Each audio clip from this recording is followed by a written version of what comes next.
कैसे भी लिपोमा की गांठ हो, उसे आसानी से समाप्त कर देगा ये चीज़, अगर आपने इसे उस जगह पर लगा लिया तो। लेकिन जैसे-जैसे मैं बता रहा हूँ उसी तरीके से आपको फॉलो करना होगा, कोई भी स्टेप मिस मत करना।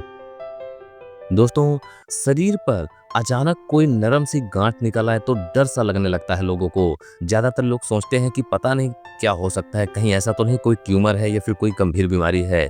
लेकिन हकीकत ये है, अक्सर ये गांठ लिपोमा होती है, जो कि फैट जमा होने से बनती है और ज़्यादातर मामलों में नुकसानदायक बिल्कुल नहीं होती, फिर भी दिखने में खराब लगती है और कई बार डर भी पैदा होने लगता है।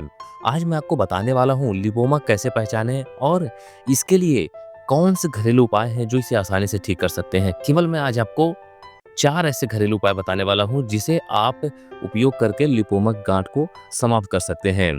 लेकिन ध्यान रखना है, उन चारों को आप देख लें, समझ लें, क्योंकि मान लीजिए उसमें से जो भी आपको सूटेबल लगे आपके लिए, आपके घर पे आप मौजूद हो तो उसे आप यूज कर सकें। इसलिए सभी को ध्यान से देखें। सबसे पहला है कैस्टर ऑयल यानी कि अरंडी का तेल। दोस्तों, कैस्टर ऑयल को प्राकृतिक एंटी एलिमेंट्री माना जाता है। ध्यान दीजिएगा, आप कैस्टर ऑयल को थोड़ा सा गुनगुना कर लीजिएगा, हल्का सा गुनगुना कर लीजिएगा और इसे रात को सोने से पहले गांठ जहाँ पे है उस पे लगाकर हल्के हाथ से मालिश करिएगा और ऊपर से हल्के से पट्टी बांध लीजिएगा। कोई भी पट्टी होगी उसे बांध लीजिएगा। व्हाइट वाली पट्टी मार्केट में मिल जाएगी, उसे भी आप बांध सकते हैं।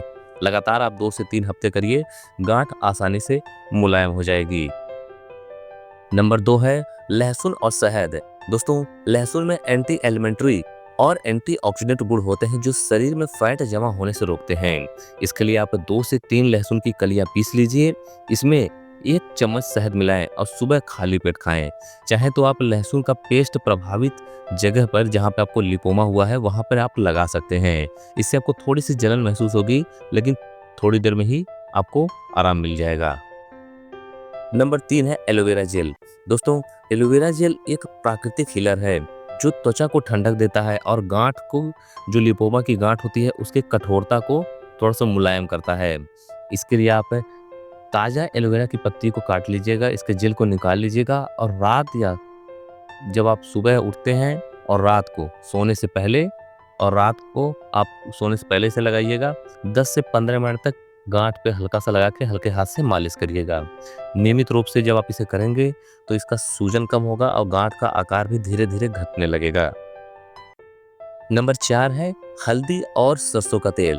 दोस्तों, हल्दी में करक्यूमिन नामक तत्व पाया जाता है जो सूजन कम करने और फैट सेल्स को तोड़ने में मदद करता है। इसके लिए आप 1 चम्मच हल्दी पाउडर लें, केवल 1 चम्मच हल्दी पाउडर लेना है और उसमें आधा चम्मच सरसों के तेल को डाल दें और इसको अच्छे से फेंट लीजिएगा।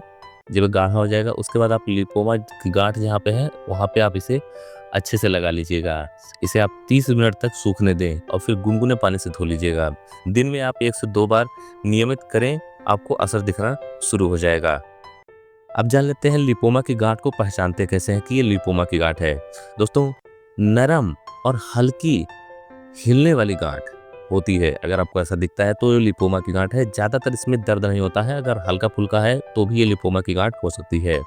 ये धीरे धीरे बढ़ती है और त्वचा का रंग सामान्य रहता है, बिल्कुल बिल्कुल कलर जो स्किन की रहेगी वो बराबर रहेगी।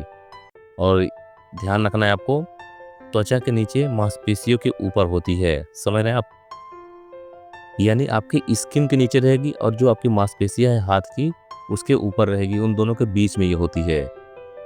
तो दोस्तों, ट्राई करिएगा और इससे आपके लिपोमा की गांठ धीरे धीरे कम हो जाएगी। अगर आपको इस वीडियो से थोड़ी सी भी जानकारी मिली हो तो इस वीडियो को एक लाइक जरूर करें, और अगर आप चैनल पर नए हैं तो चैनल को सब्सक्राइब कर बेल आइकन जरूर दबाएं।